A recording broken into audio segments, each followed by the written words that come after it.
4 மடங்கு, ஏறக்குறைய 3 மடங்கு மேல வெளியில் அதிகமா உட்கார்ந்து இருக்கீங்க. ஒரு ஆராதனை நம்முடைய ஆலயத்திலே வச்சா இப்படிதான் இருக்கும். புதிய ஆலயத்திற்காக நாம் ஜெபித்து புதிய ஆலயத்தை ஆண்டவர் நமக்கு தரும் பொழுது ஒரே ஆராதனை 2 ஆராதனை அப்படியே மாறிடும் சீக்கிரத்துல புது ஆலயத்துல. இதெல்லாம் நீங்க உணரணும். இதை சந்தோஷமா உங்களுடைய மனதுல அணுக வேண்டிய காரியங்கள் இருக்கு. சின்ன பிள்ளைங்க ஒரு 2-3 விஷயம் சொல்றேன், நல்லா கவனிச்சுக்கோங்க. சின்ன பிள்ளைங்க இப்பத்துல இருந்தே வசனத்தை கவனிக்கிறதுக்கு உங்களுடைய எண்ணத்தை நீங்க ஆயத்தப்படுத்திங்க. பெரியவங்க, வாலிபர்கள் உங்க போனை சுவிட்ச் ஆஃப் பண்ணிருங்க.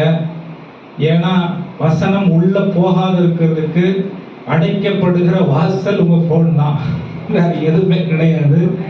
வசனம் உள்ள போகலன்னா பரலோகத்துக்கு போறதுக்கு வழி இல்லை.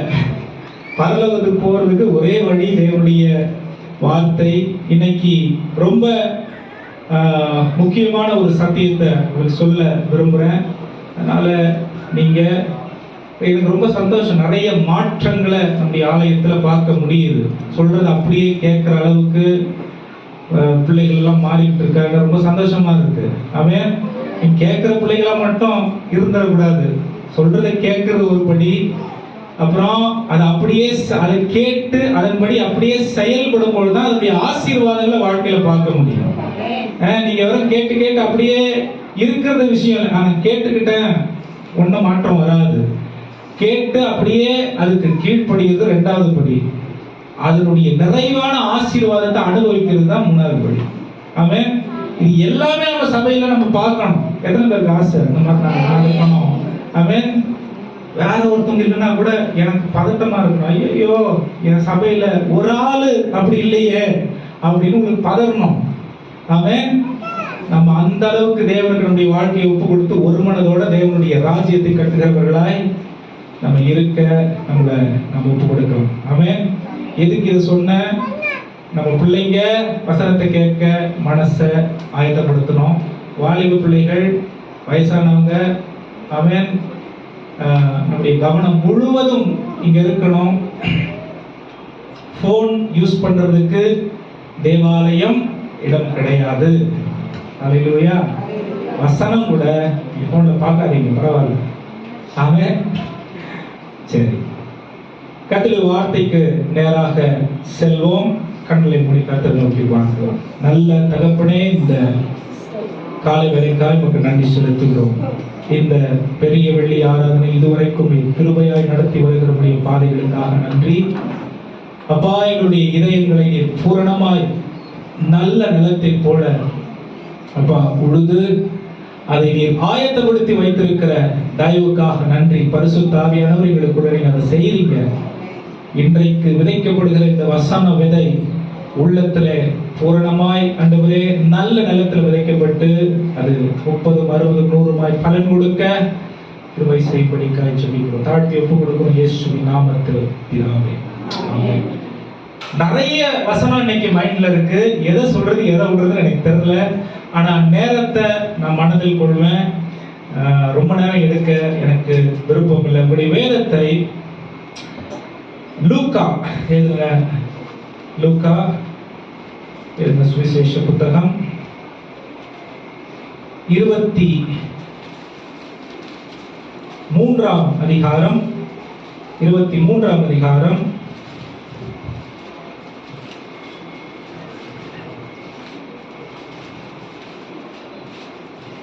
23ஆம் அதிகாரம்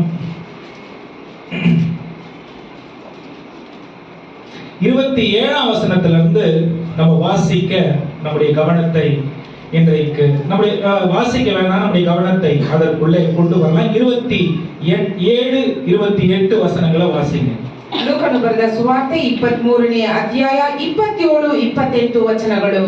திரள் கூட்டமான ஜனங்களும், நல்ல கவனிங்க, திரள் கூட்டமான ஜனங்களும், அவருக்காக புலம்பி அழுகிற ஸ்திரீகளும், அவருக்காக புலம்பி அழுகிற ஸ்திரீகளும் அவருக்கு பின் சென்றார்கள். அவருக்கு பின் சென்றார்கள். இயேசு அவர்கள் முகமாய் திரும்பி, இயேசு அவர்களுக்கு முகமாய் திரும்பி, எருசலேமின் குமாரத்திகளே, எருசலேமின் குமாரத்திகளே, நீங்கள் எனக்காக அழாமல், நீங்கள் எனக்காக அழாமல், உங்களுக்காகவும் உங்களுக்காகவும் உங்கள் பிள்ளைகளுக்காகவும் அழுங்கள், உங்கள் பிள்ளைகளுக்காகவும் அழுங்கள் என்றார். இதற்கு மாறாக இதை இயேசு கிறிஸ்து ஒரு வேலையை செய்யறாரு, பயங்கரமான ஒரு வேலையை செய்யறாரு. எல்லா சூழ்நிலைகள்லையும் ஜனங்கள் கொண்டாடுகிற இடத்துல எல்லாம் இயேசு கிறிஸ்து கொண்டாடல. ஆமென். ஜனங்கள் கொண்டாடுகிற இடத்துல எல்லாம் இயேசு கிறிஸ்து கொண்டாடல. ஜனங்கள் சில நேரம் அறியாமை கொண்டாடுகிற இடத்துல அவர் மனசு துக்கப்பட்டார், அழவும் செய்திருக்கிறார். ஆமென். லூக்கா 19ஆம் அதிகாரம் 41ஆம் வசனத்திற்கு உங்களுடைய வேதத்தை திருப்பிக் கொள்ளுங்கள். 41-42 வாசிங்க. லூக்கா 19ஆம் அதிகாரம் 41-42 வசனங்கள். அவர் சமீபமாய் வந்த பொழுது, இது போன வாரம் நம்ம சபையில என்ன இருந்தது? ஒரு விசேஷமான ஞாயிற்றுக்கிழமை இருந்தது. உலகம் தோறும் போன வாரம் ஞாயிற்றுக்கிழமை ஒரு விசேஷமான ஞாயிற்றுக்கிழமை. என்ன ஞாயிற்றுக்கிழமை? குருத்தோலை ஞாயிறு. குருத்தோலை ஞாயிறு எதை மையப்படுத்துகிறது? எதை எம்பசைஸ் பண்ணுது, முக்கியப்படுத்துது? இயேசு கிறிஸ்து லூக்கா ஒரு பயணமாக இந்த புத்தகத்தை எழுதுறார். அவர் எருசலேமை நோக்கி பிரயாணம் பண்ணுகையில் அப்படின்னு நிறைய இடத்துல லூக்கால நீங்க பார்க்க முடியும். So this is the great climax that Jesus is going to demonstrate. ஆண்டவராகிய இயேசு கிறிஸ்து ஒரு பெரிதான முடிவுக்கு நேராய் நோக்கி வரும் பொழுது, திரும்ப எருசலேம்ல இருந்து அவர் வேற எங்க போறது இல்ல. எருசலேமுக்குள்ள வரும் பொழுது எல்லாரும் ஓசன்னா ஓசன்னா, தாவீதின் குமாரனுக்கு ஓசன்னா சொல்றாங்க, உன்னதத்தில் இருக்கிறவருக்கு ஓசன்னான்னு சொல்றாங்க. உன்னதத்தில் இருக்கப்படுகிறவர் துதிக்கத்தக்கவர் சொல்றாங்க. ஏன் சொல்றாங்கன்னு அவங்களுக்கு தெரியல. ஏன் சொல்றாங்கன்னு அவங்களுக்கு தெரியல. இது ஒரு பெரிய கொண்டாட்டத்தின் அனுபவம் நினைக்கிறாங்க. ஆனா அங்க இயேசு கிறிஸ்துவினுடைய மனநிலை பாருங்க. வாசிங்க 42ஆம் வசனம். உனக்கு கிடைத்த இந்த நாளில் ஆகிலும் 41ல இருந்து வாசிங்க. சமீபமாய் வந்த பொழுது நகரத்தை பார்த்து, இந்த நகரம்னா எருசலேம், நகரத்தை பார்த்து அதற்காக கண்ணீர் விட்டு அழுது, உனக்கு கிடைத்த இந்த நாளில் ஆகிலும் சமாதானத்திற்கு ஏற்றவைகளை நீ அறிந்திருந்தாயானால் நலமாயிருக்கும். இப்பொழுதோ அவைகள் உன் கண்களுக்கு மறைவாய் இருக்கிறது. ஒருவேளை உனக்கு கிடைச்ச வாய்ப்புல ஆண்டவர் உன்னை ரட்சித்ததின் நோக்கம், ஆண்டவர் பிரித்தெடுத்ததின் நோக்கம், இயேசு கிறிஸ்து இந்த பூமிக்கு வந்ததின் நோக்கம், அவருடைய பிள்ளைகளாய் நீங்களும் நானும் மாறி இருந்து அவருக்காக இந்த பூமியில கிறிஸ்தவர்களாய் வாழுகிறதான முக்கியமான நோக்கத்தை நாம் அறிவோம் என்று சொன்னால் நலமாயிருக்கும். ஆமென். இதெல்லாம் இது உங்களுக்கு தெரிஞ்சா நல்லா இருக்கும்னு சொல்றாரு. ஏன் நல்லா இருக்கும்னு சொல்றாரு? வரப்போகும் நாள் எப்படிப்பட்ட நாளா இருக்கும் என்று நீங்கள் அறியாதிருக்கிறீர்கள். அது தெரிஞ்சா உங்களுக்கு நல்லா இருக்கும் அப்படின்னு சொல்றாரு. சொல்லுங்க. ಲೂಕನು ಬರೆದ ಸುವಾರ್ತೆ 19ನೇ ಅಧ್ಯಾಯ 41ರಿಂದ 43 ವಚನಗಳು ಓದುವಾಗ, ಯೇಸು ಸ್ವಾಮಿ ಯೆರೂಸಲೇಮ್ ಪಟ್ಟಣ ಹತ್ರ ಬರುತ್ತಾರೆ. ಆಗ ಅವರು ಆತನು ಹತ್ತು ಅದರ ವಿಷಯವಾಗಿ ಹೇಳುವಾಗ, ನೀನು ಸಮಾಧಾನಕ್ಕೆ ಬೇಕಾದದನ್ನು ಇದೇ ದಿನ ತಿಳಿದುಕೊಂಡರೆ ಎಷ್ಟೋ ಒಳ್ಳೆಯದು ಎಂಬುದಾಗಿ, ಯಾಕೆಂದ್ರೆ ಆ ಸಮಯವನ್ನು ವ್ಯರ್ಥವಾಗಿ ಕಳೆಯದಂತೆ ಇನ್ನು ಮುಂದೆ ಬರುವಂತಹ ಸಮಯವು ಯಾವ ರೀತಿ ಇದೆಯೋ ಎಂಬುದಾಗಿ ಅಲ್ಲಿ ಹೇಳುವುದನ್ನು ನಾವು ಕಾಣುತ್ತೇವೆ. வரப்போகும் நாட்கள் நாம் பின்னாடி சொல்றாரு எப்படிப்பட்ட நாட்களா இருக்குது.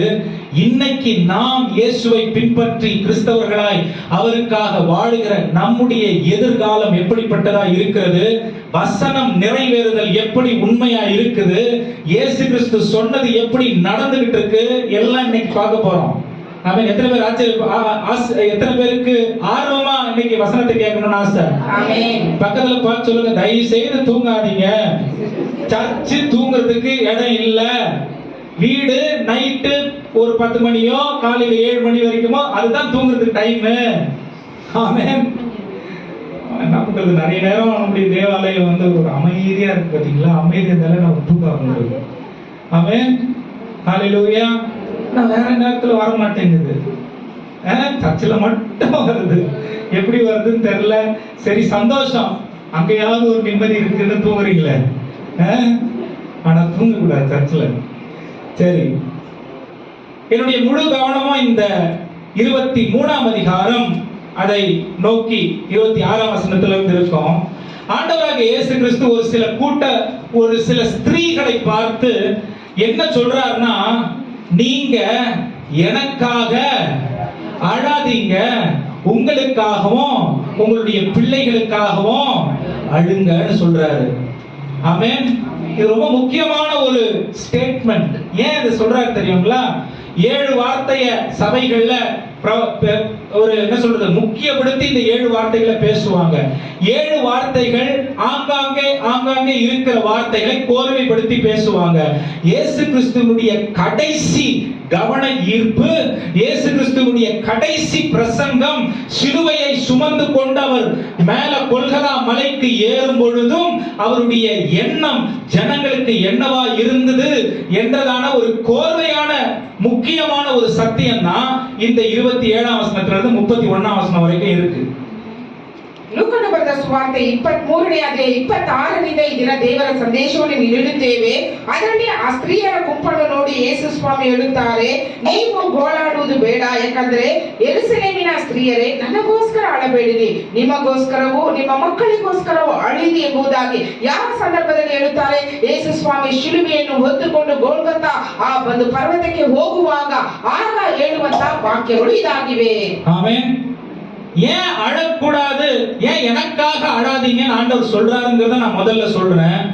ஏன் நமக்காக, உங்களுக்காக, உங்க குடும்பத்திற்காக அழணும் அப்படின்னு அவர் சொல்லி இருக்காருங்கிறத நான் சொல்றேன். இது ரொம்ப பயங்கரமான ஒரு விஷயம். அவன் நமக்காக ஏன் அழணும் அப்படிங்கிற காரியத்தை நம்ம கொஞ்சம் ஆராய்ச்சி பார்த்தா பயமா இருக்கு. அவன் இன்னைக்கு நான் உங்களுக்கு அதை சொல்ல போறேன்.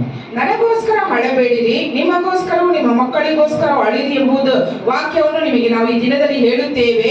ಆ ವಾಕ್ಯಗಳ ರಹಸ್ಯಗಳನ್ನು ಈ ದಿನದಲ್ಲಿ ನಾವು ಕಲಿತುಕೊಳ್ಳಬಹುದು. முதலாவது ஏன் எனக்காக அழாதீங்கன்னு ஆண்டவர் சொல்றாரு அப்படின்னு சொன்னா, இந்த ஒரு என்ன சொல்றதுங்க, உணர்ச்சி வசப்பட்டு செய்யற ஒரு காரியம் எந்த விதத்திலையும் உங்களுக்கோ எனக்கோ உபயோகம் உள்ளதா இருக்காதுன்னு சொல்றாரு. முதல்ல அதான் சொல்றாரு. ஏன்னா இந்த ஸ்திரீகள் அழுதாங்க. இந்த அழுத ஸ்திரீகள் இயேசுவுக்கு தன்னுடைய வாழ்க்கையை ஒப்பு கொடுத்தாங்களா? ஒப்பு கொடுக்கல. இந்த அழுத ஸ்திரீகள் தங்களுடைய மனதை மாற்றி வாழ்க்கையை தேவனுக்காக அர்ப்பணித்து கிறிஸ்துவுக்கு தங்களுடைய வாழ்க்கையை ஒப்பு கொடுத்து வாழ்ந்தாங்களா? வாழல. மேல் இங்க அழுது ஐயோ அம்மா சீன் போட்டவங்க அங்க மேல் வீட்டு அறைக்கு வரல. ஆமென். இயேசுவின் மரணத்தில் இருந்தவர்கள் இயேசு காத்திருன்னு சொன்ன இடத்துல இல்ல. ஆமென். அப்ப உணர்ச்சி வசப்பட்டு செய்யறது தேவனுடைய உள்ளத்தை அசைக்காது. ஆமென். அதனால எனக்காக அழாதீங்க, உங்க எமோஷனலா என்ன ஒண்ணும் பண்ணாதுன்னு சொல்றாரு.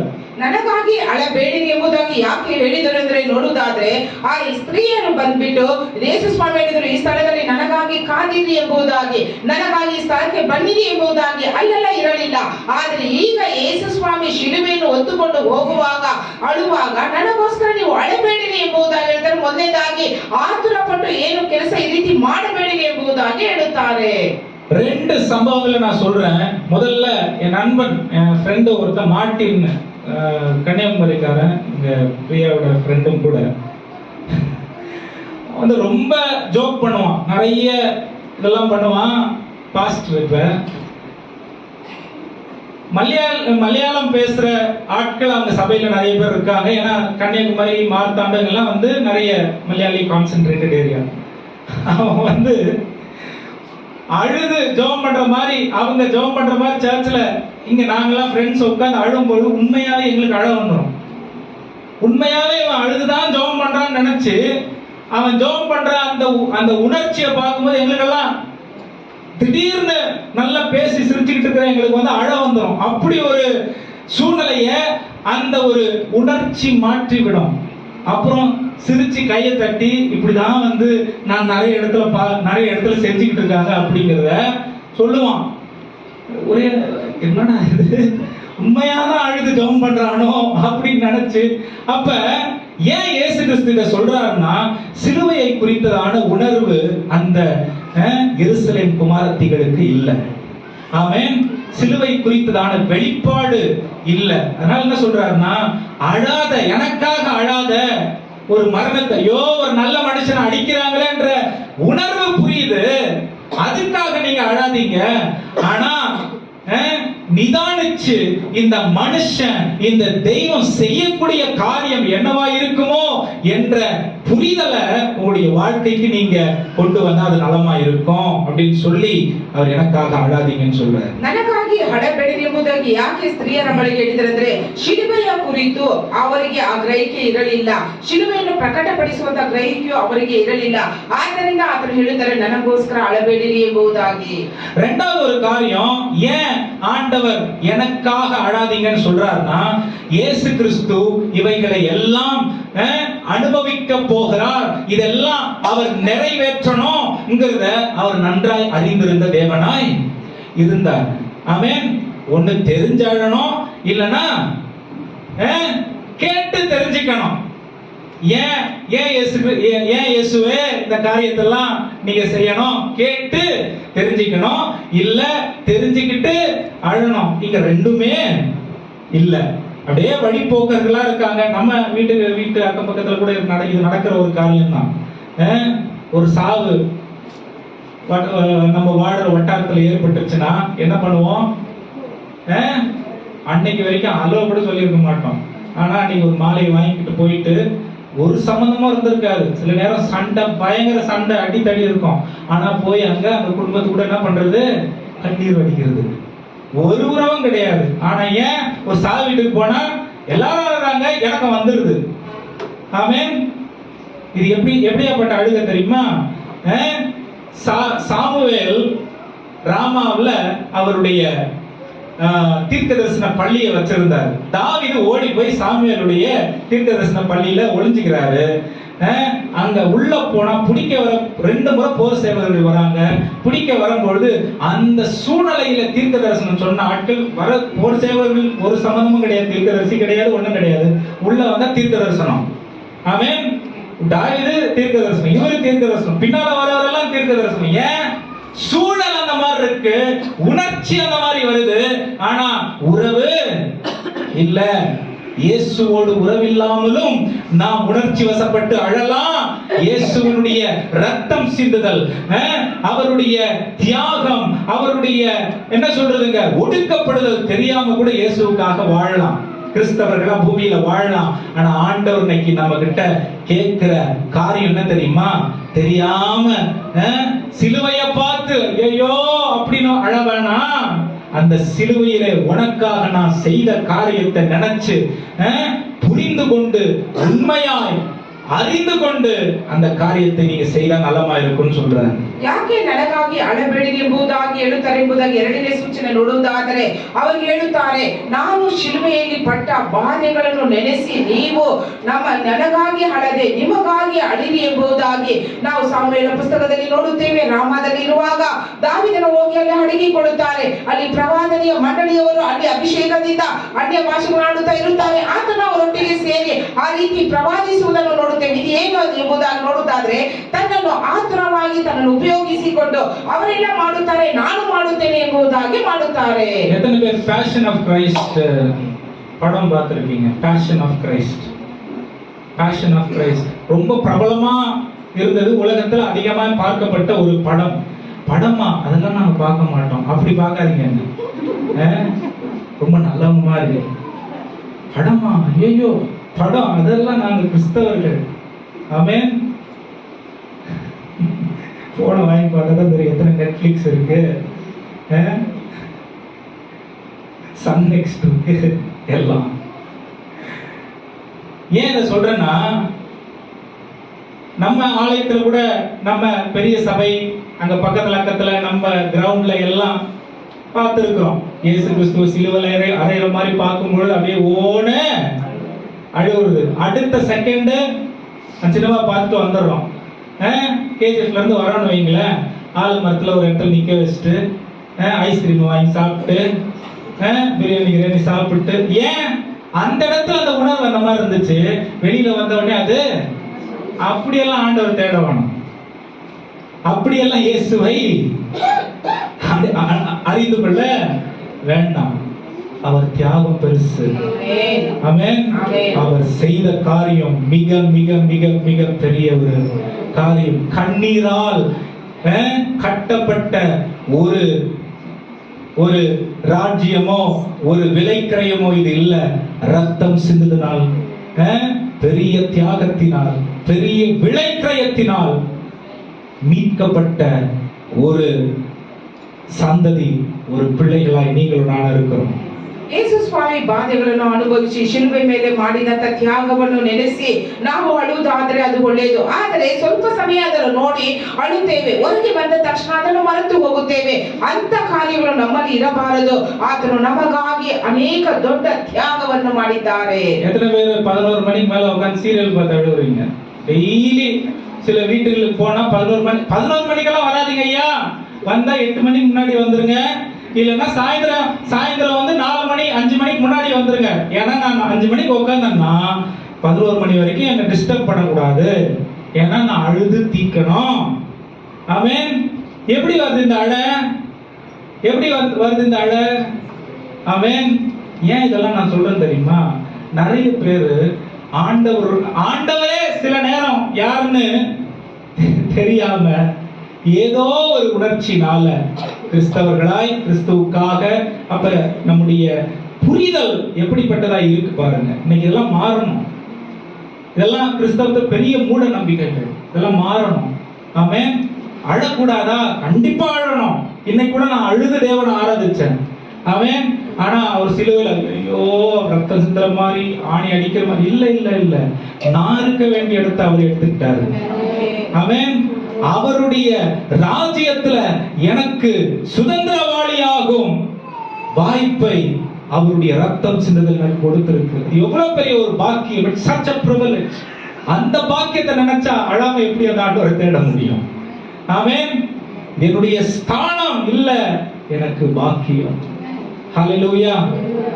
ನಾವು ಅಳುವುದು ತಪ್ಪಲ್ಲ, ಆದ್ರೆ ಏನಕ್ಕಾಗಿ ಅಳುತ್ತಾ ಇದ್ದೇವೆ, ಯಾತಕ್ಕಾಗಿ ಅಳುತ್ತಿದ್ದೇವೆ ಎಂಬುದನ್ನು ನಾವು ಗಮನಿಸಬೇಕಾಗಿದೆ. ಯೇಸು ಸ್ವಾಮಿ ತಲೆಗೆ ಕಿರೀಟವನ್ನು ಇಡುತ್ತಾರೆ, ಮುಳ್ಳಿನಿಂದ ಇಡುವಾಗ ಅದನ್ನು ನೆನೆಸಿ ಅಳುವುದಲ್ಲ. ಯೇಸು ಸ್ವಾಮಿ ನನಗಾಗಿ ಮಾಡಿದ ತ್ಯಾಗವನ್ನು ನೆನೆಸಿ ನಾನು ಅನುಭವಿಸಬೇಕಾದ ದಂಡನೆಯನ್ನು ಆತನು ತೆಗೆದುಕೊಂಡನು ಎಂಬುದಾಗಿ ನೆನೆಸಿ ನಾವು ಅಳಬೇಕು. இயேசு கிறிஸ்து பூமியில வந்து மரிப்பாரு அப்படிங்கிறது எல்லாருக்குமே தெரியும். பழைய ஏற்பாட்டுல இருக்கிற எல்லாருக்குமே தெரியும். இயேசு கிறிஸ்துவுக்கும் அது நன்றாக தெரியும். அது எங்க சொல்ல ஆரம்பிக்கப்பட்டது? ஆதியாகமம் 3ஆம் அதிகாரம் 15ஆம் வசனம். சர்ப்பம் வந்து உன்னுடைய குதிகால்களை கடிக்கும், நீ அதனுடைய தலையை நசுக்குவாய். புரோட்டோ இவாங்கலியான், முதல் நற்செய்தி அங்க ஆண்டவர் கொடுத்ததை நாம் பார்க்க முடியும். ಆದಿಕಾಂಡ 3:15 ನೋಡುತ್ತೇವೆ, ಈ ಸ್ತ್ರೀಯ ಸಂತಾನಕ್ಕೂ ಹಗೆತನವಿರುವ ಹಾಗೆ ಮಾಡುವೆನು, ಈಕೆಯ ಸಂತಾನವು ನಿನ್ನ ತಲೆಯನ್ನು ಜಜ್ಜುವುದು, ನೀನು ಅದರ ಇಮ್ಮಡಿಯನ್ನು ಕಚ್ಚುವಿ. ஆமென். ஆமென். இயேசு கிறிஸ்து தான் மரிக்கவே இந்த பூமிக்கு வராருன்றது அவருக்கு நல்லா தெரியும். யோவான் 3:14 வாசிங்க. யோவான் 3:14. சர்ப்பமானது மோசேயினால் வனாந்திரத்திலே உயர்த்தப்பட்டது போல மனுஷகுமாரனும் தன்னை விசுவாசிக்கிறவன் எவனோ கெட்டு போகாமல் நித்திய ஜீவனை அடையும்படிக்கு உயர்த்தப்படுவான். அப்ப இயேசு கிறிஸ்து சிலுவையில் அறையப்படுகிறார் என்று அழ வேணாம். இந்த இயேசு கிறிஸ்து எதற்காக அறையப்பட்டார் என்று தெரிந்து கொள்ள வேண்டிய தேவை இருக்கிறது. ஆமென். அப்ப இயேசு கிறிஸ்துவ பாருங்க, இயேசு கிறிஸ்துவ எதற்கு ஒப்புணையா இங்க பேசுறாங்க? சர்ப்பத்திற்கு ஒப்பனையா பேசுறாங்க. இயேசு கிறிஸ்து பாம்புக்கு ஒப்பனையா பேசுறாரா? ஆதியாகமம் 3:15 சொல்லுது, அந்த பாம்பு சபிக்கப்பட்டது. ஆமென். சாபம் எப்படி மாறும் அப்படின்னா, எதுக்காக சாபம் வந்துச்சு? இங்க என்னாகமம் 21 அதிகாரத்துல ஜனங்க முறுமுறுத்தாங்க. ஜனங்க முறுமுறுத்ததுனால அங்க சந்தில பொந்துல அந்த வனாந்திரத்துல இருந்த பாம்புகள் எல்லாம் வந்து ஜனங்களை கடிச்சு ஆயிரக்கணக்கான ஜனங்க செத்து போயிட்டாங்க. இந்த மறுபடியும் முறையிடுறாங்க. மோசே என்ன பண்ணன்னு தெரியல. மோசே ஆண்டவரத்துல வேண்டிக் கொள்ளும் பொழுது சொல்றாரு, ஒரு கோலை என்ன பண்ணு, ஒரு பெரிய ஒரு கம்ப நட்டு அதுல வெங்கல சர்ப்பத்தை செஞ்சு அதை அங்க ஒரு அடையாளமா வையி, அந்த வெங்கல சர்ப்பத்தை யாரெல்லாம் நோக்கி பார்க்கிறாங்களோ அவங்க பிழைச்சிருவாங்க அப்படின்னு சொல்லி, ஆமென். அந்த வெங்கல சர்ப்பம் இங்க யோவான் 3:14 சொல்லுது, இந்த மரத்துல தூக்கப்பட்ட அந்த மரத்துல தூக்கப்பட்டவன் எவனோ சபிக்கப்பட்டவன் என்று. இந்த சாபத்தை மாத்துறதுக்கு இயேசு கிறிஸ்து சாபமானாரு. ஆமென். அவர் சாபமாகாம என்னுடைய சாபம் மாறாது. ஆனா இன்னைக்கு நான் சாபத்துல வாழல. ஏன்னா இயேசு கிறிஸ்து என்னுடைய சாபத்தை மாத்திட்டாரு. எத்தனை பேர் விசுவாசி எனக்கு சாபம் போல இருக்குதையா? யார் பண்ண பாவமோ நீ சாபத்துல வாழல. நீ உண்மையா இயேசு கிறிஸ்துவை ஏற்றுக்கொண்டு அவருடைய பிள்ளையா இன்னைக்கு வாழ்ந்தால் உன்னுடைய சாபத்தை அவர் சிலுவையிலே சுமந்து தீர்த்துட்டாரு. ஹalleluya. எத்தனை பேருக்கு அந்த விசுவாசம் இருக்கு? ஆமென். அப்ப நான் விடுவிக்கப்பட்ட ஒரு மனுஷன், இதை எனக்கு இயேசு சிலுவையில் செய்திருக்கிறார். ஹalleluya. அப்ப அன்னைக்கு ஆதாம் ஏவாளுக்கு இருந்த சாபமும் போச்சு. அன்னைக்கு அந்த ஜனங்கள் நோக்கி பார்த்தார்கள், நிழலாட்டமா இருந்தது. இன்னைக்கு நிஜமாகவே நாம் அதை அனுபவித்துக் கொண்டிருக்கிறோம். ஆமென். இன்னைக்கு நீங்கள் விலையேற பெற்றவர்களா இல்லையா? இயேசு எனக்கு செஞ்சாருங்க.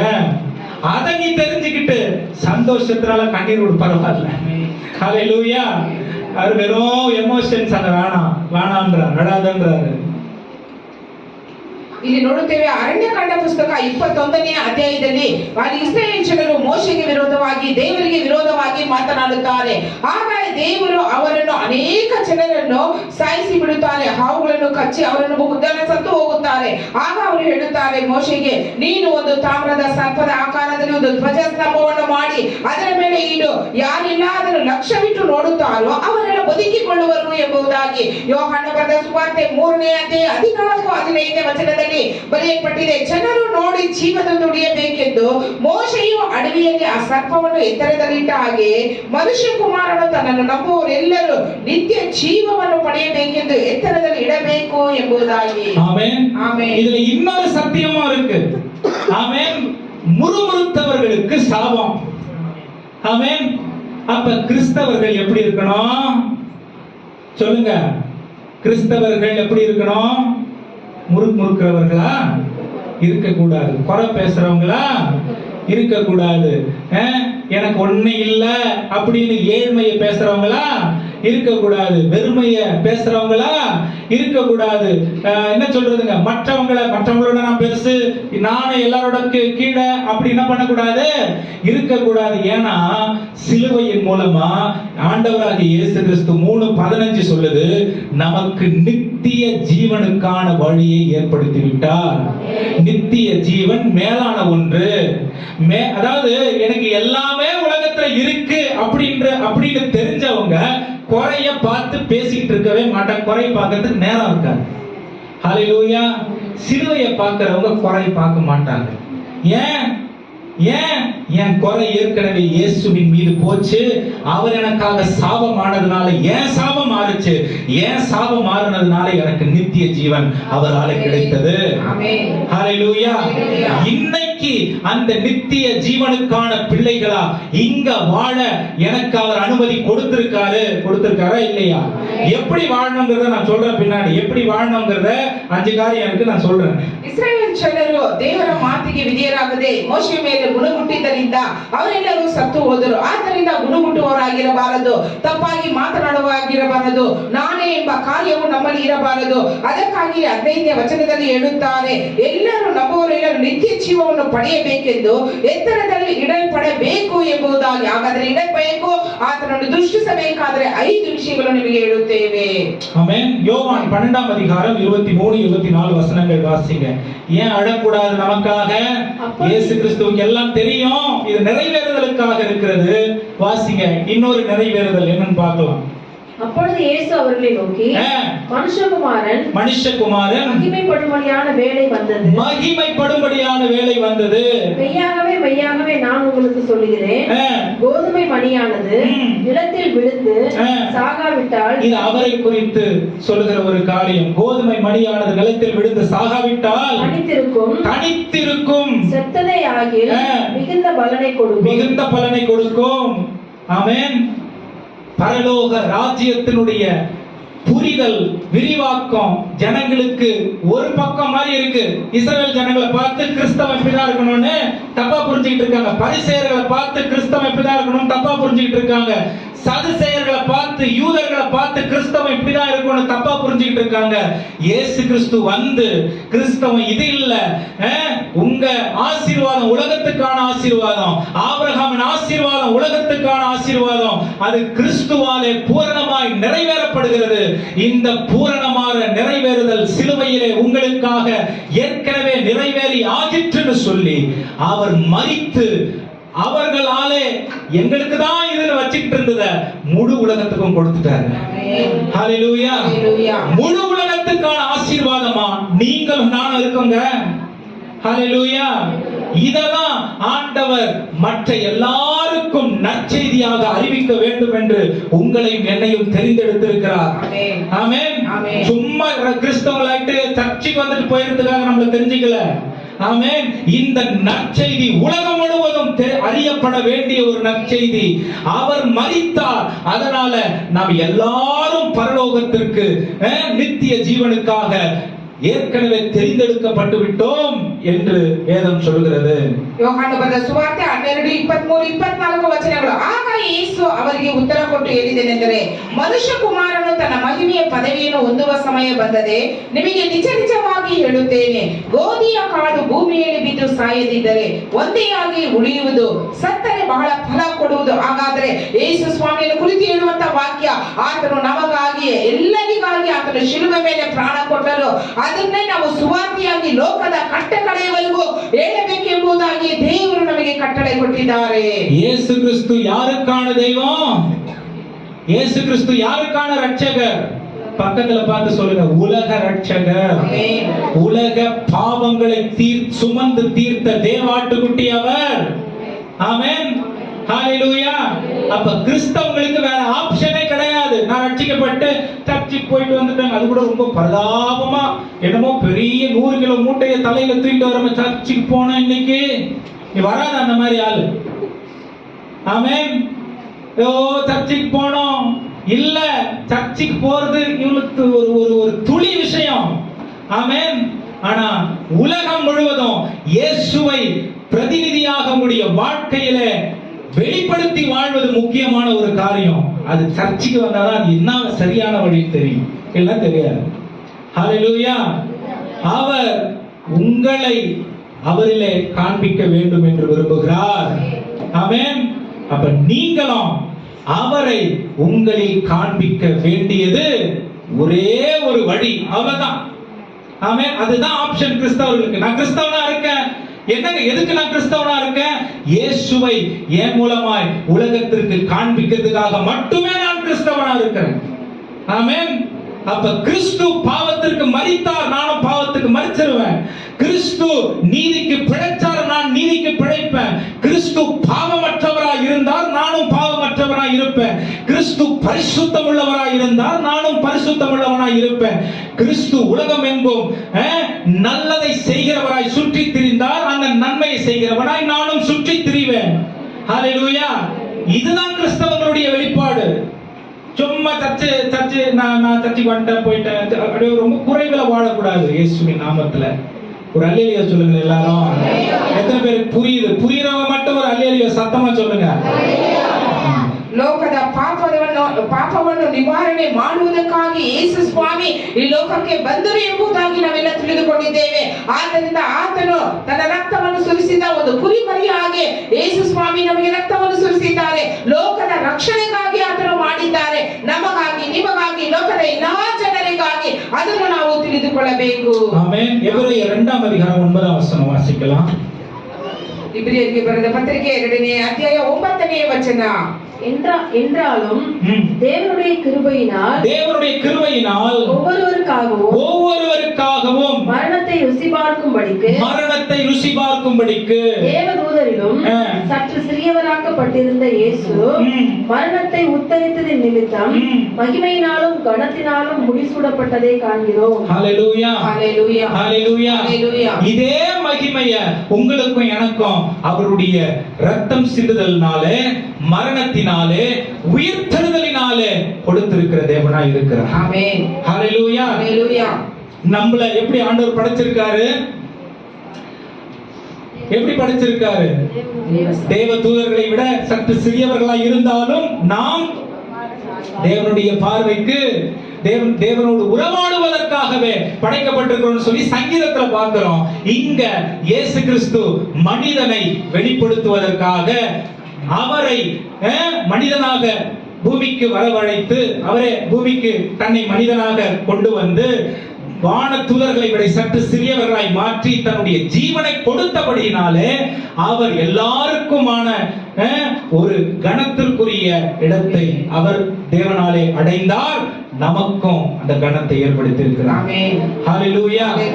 ஆண்டவர் வந்து சும்மா ஒரு விஷயத்தை எங்கேயோ கிறுக்கி வச்சிரல பைபிள்ல. அங்க சங்கீதத்துல சொல்றதை இங்க வெளிப்படுத்துறாரு.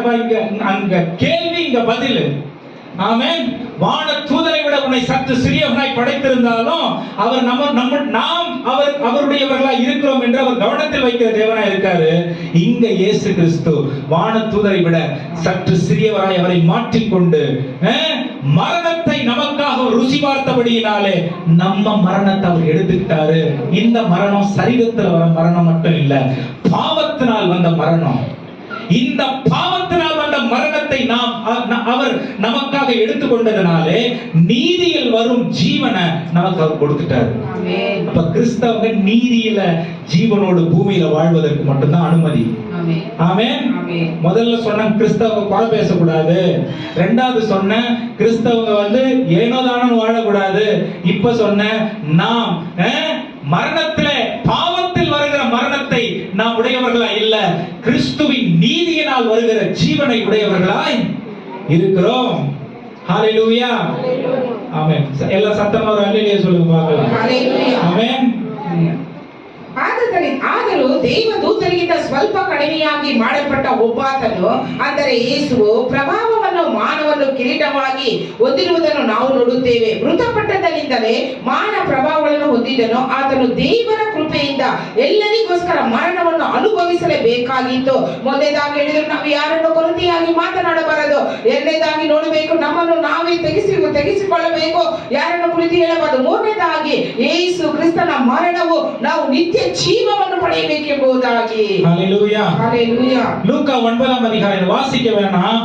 இந்த மறுரூப மலையில எலியாவும் மோசேவும் இறங்கி வராங்க. எலியாவும், அந்த வசனத்தை நீங்க வாசிக்க ரொம்ப அழகா இருக்கும். எலியாவும் மோசேவும் இறங்கி வராங்க. எலியா மோசே மட்டும் வந்தது அது சீக்கிரட்டா நடக்கல.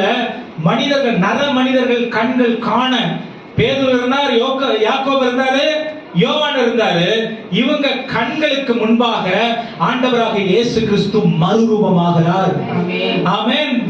அப்ப மூணு மனுஷங்க ஆண்டவராக இயேசு கிறிஸ்து தெய்வமாய் இருக்கிறவர், அவர் சரீரத்திலையும் மறுரூபமாக முடியும் அப்படின்றத காண்பிக்கிறதுக்காக அவங்களை கொண்டு போனாரு. ஆமென். ஹல்லேலூயா. எலியாவும் மோசேயும் வராங்க. இயேசு கிறிஸ்துவை தேற்றுவதற்காக அவர்கள் வரல. ஆமென். இயேசு கிறிஸ்துவை தேற்றுவதற்காக வரல. அவங்க ரெண்டு பேரும் எதுக்காக வந்தாங்க தெரியுங்களா? வரப்போகும் மரணத்தை குறித்து சம்பாஷிப்பதற்காக வந்தாங்க.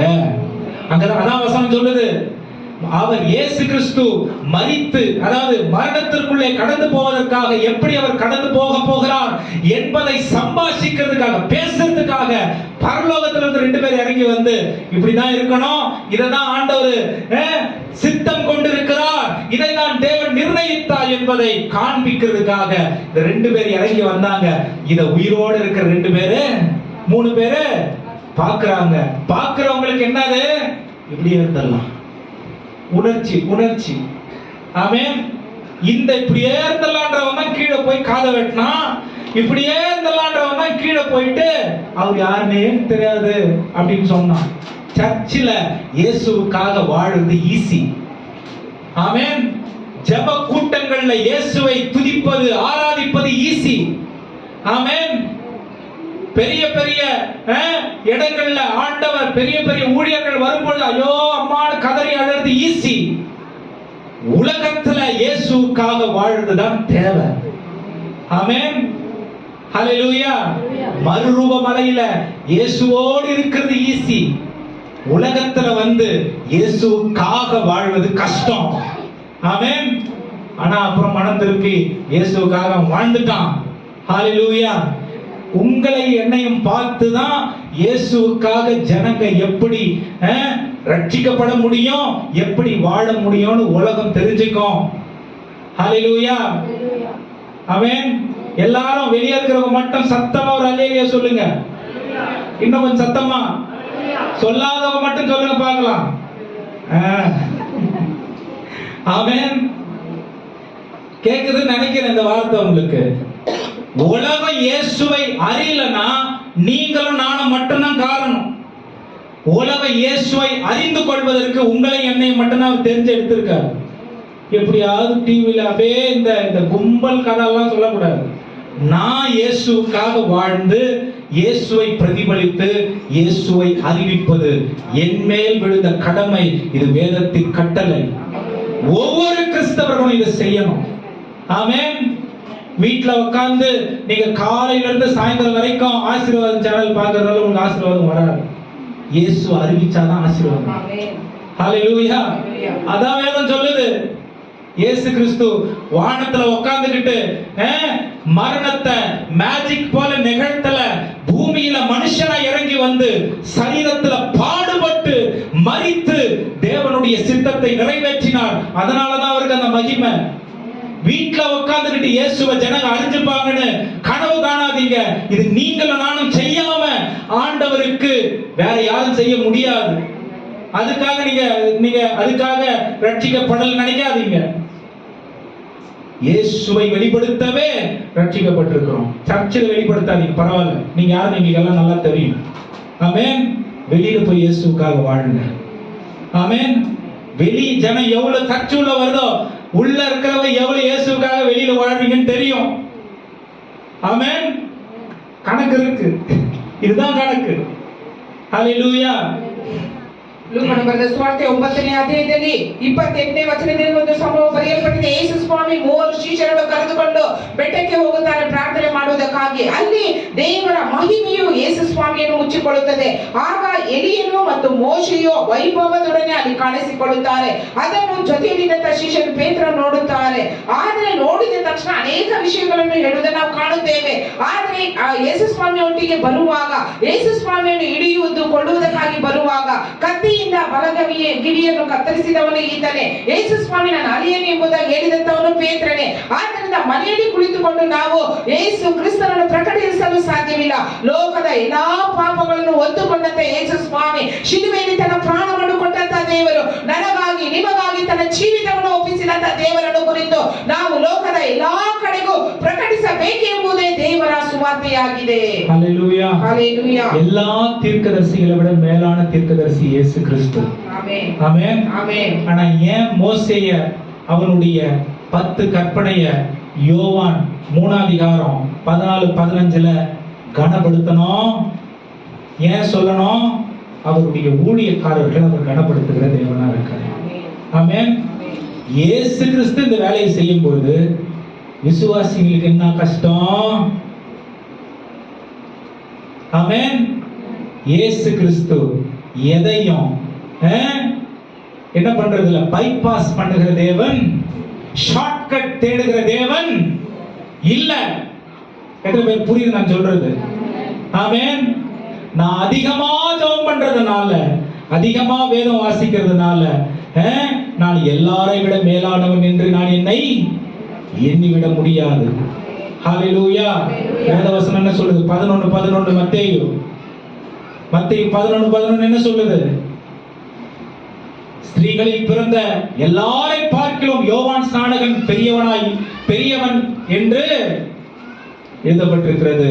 ஆனாலும் தேவராஜ்யத்தில் எவன் சிறியவனாய் இருக்கிறானோ அவன் யோவான் ஸ்நானகனை விட பெரியவனாய் இருக்கிறான்.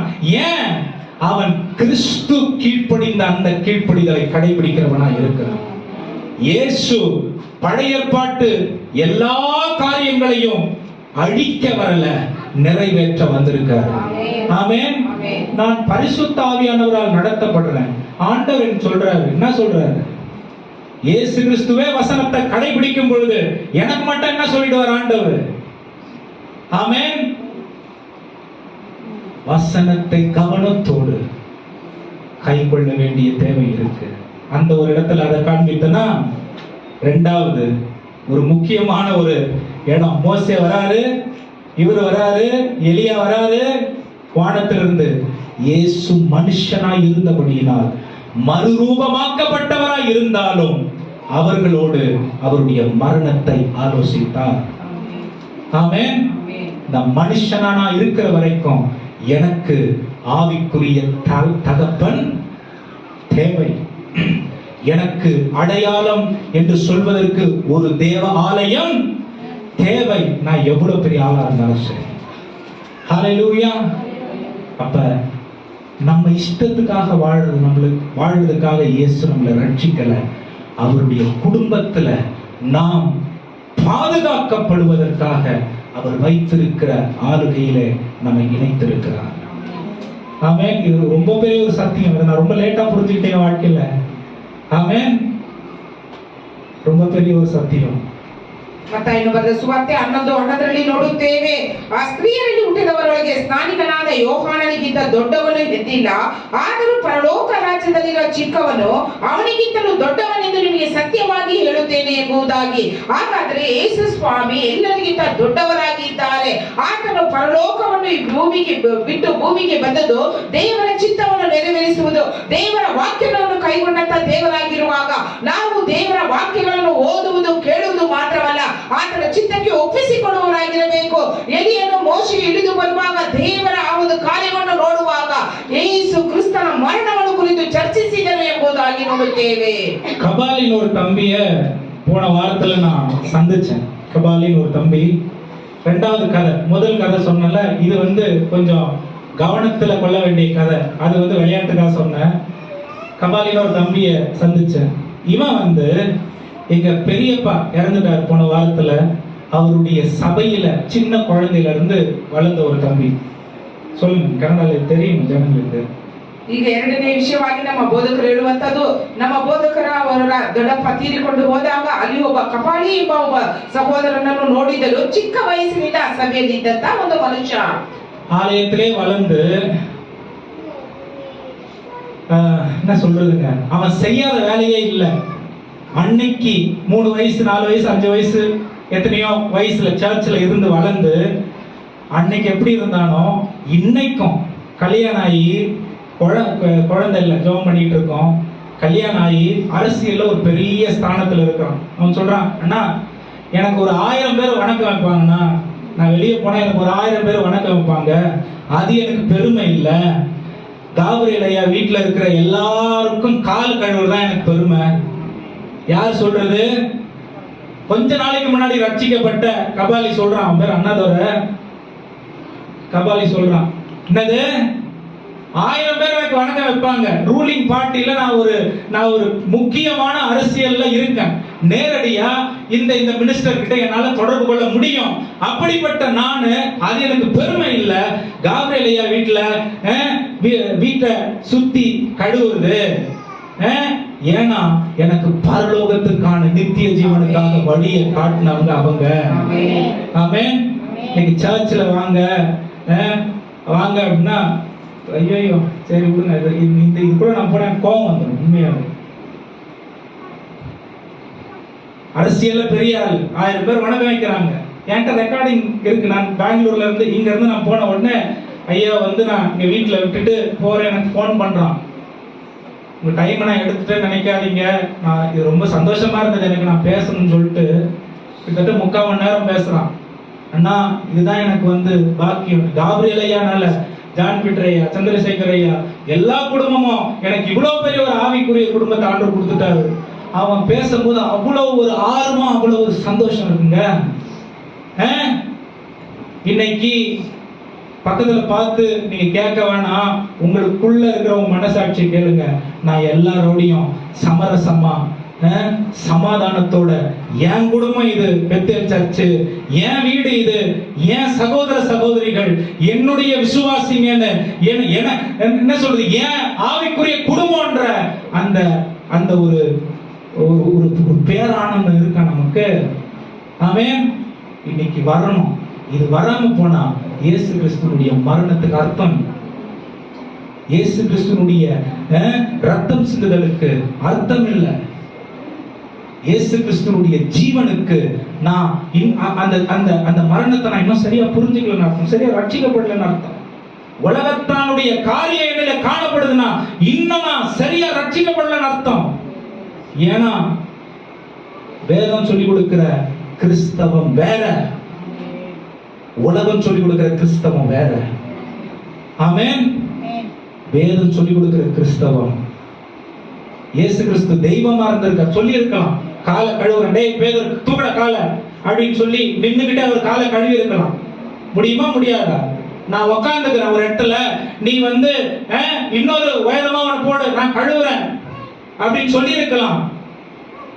நம்மை படைத்த தெய்வம் வானத்திலிருந்து கீழே இறங்கி வந்தது பெரிய விஷயம் இல்ல. மனுஷனுக்கு சரிசமமா இல்லாம பாவியிலும் பிரதான பாவியுடைய காலை தொட்டு கழுவுகிற அளவிற்கு தன்னை தாழ்த்தினார். ஆமென். இது நம்முடைய தெய்வம். ஆமென். எனக்கு ஜெபம் கொடுக்கல, நான் ஊழியத்தை ஆரம்பிக்கிறேன், அது இல்ல நம்ம தெய்வம் கற்றுக் கொடுத்தது. இயேசு கிறிஸ்து ஒரு மதத்தை ஆரம்பிக்க வரல, நித்திய ஜீவனுக்கு வழியை காண்பிக்க வந்தார். ஹல்லேலூயா. நான் இது பண்ணல, அதனால நானே பண்றேன், இதுலயே நீ பெரிய பெரும் பிடிச்சாலும் இயேசு யாருன்னு சரியா தெரிஞ்சுக்கல. இயேசு யாருன்னு தெரிஞ்சா இந்த குடும்பத்தினுடைய அருமை உனக்கு தெரியும். இந்த குடும்பத்தினுடைய அருமை தெரிஞ்சா, ஆமென், ஹல்லேலூயா, உன் பின்னாடி எவ்வளவு பெரிய கூட்டம் இருக்கணும்னு தெரியும். ஆமென். மனமகிழ்ச்சி பொங்கும். ஏன்னா இயேசுவால கிடைச்ச ஒரு குடும்பம், ஒரு பாக்கியம் எனக்கு இது. ஹல்லேலூயா. பிரிச்சு விடுறது, பிரிஞ்சு போறது தேவனுடைய காரியங்கள், அது பிசாசு செய்யற வேலை. ஆமென். ஏன் ஆண்டவர் இப்படி திருப்பி விடுறாருன்னு தெரியல. சத்தியமா என் நோட்ஸ்ல அது இல்லை. ஆமென். ஆண்டவர் வெறும் என்ன சொல்றது, ஆறுதலுக்கா பேசுற தேவன் இல்ல, உள்ளங்களுக்காக பேசுறீங்க. உள்ளத்துல என்ன இருக்கு அவருக்கு நல்லா தெரியும். என் உள்ளத்துல இருக்கிற என் உள் உணர்வுகளை அறிந்து அவருடைய வார்த்தை எனக்கு பேசும். ஆமென். நீ உன்னை தாழ்த்தணும்னு ஆண்டவர் சொல்றாரு. தீர்க்கதரிசனம் வேணுமா? உன்னை தாழ்த்தாம நீ உயர்த்தப்பட மாட்டேன்னு ஆண்டவர் சொல்றாரு. ஆமென். ஆண்டவருக்காக பயன்படணும்னு நினைக்கிறியா? வசனத்திற்கு மாணவனா மாறாம தேவனுக்காக உன்னால பயன்பட முடியாத ஆண்டவர் சொல்றார். ஆமென். ஏன்னா பரிசுத்த ஆவியானவருடைய ஒழுங்கு அதுதான். சகல சத்தியங்களுக்குள்ள நீ தெரிந்து நீ நடக்கணும் அப்படின்னு சொன்னா 2 வசனம் வச்சு எனக்கு எல்லாம் தெரியும் இல்ல, சகல சத்தியமும் உனக்கு தெரியணும்.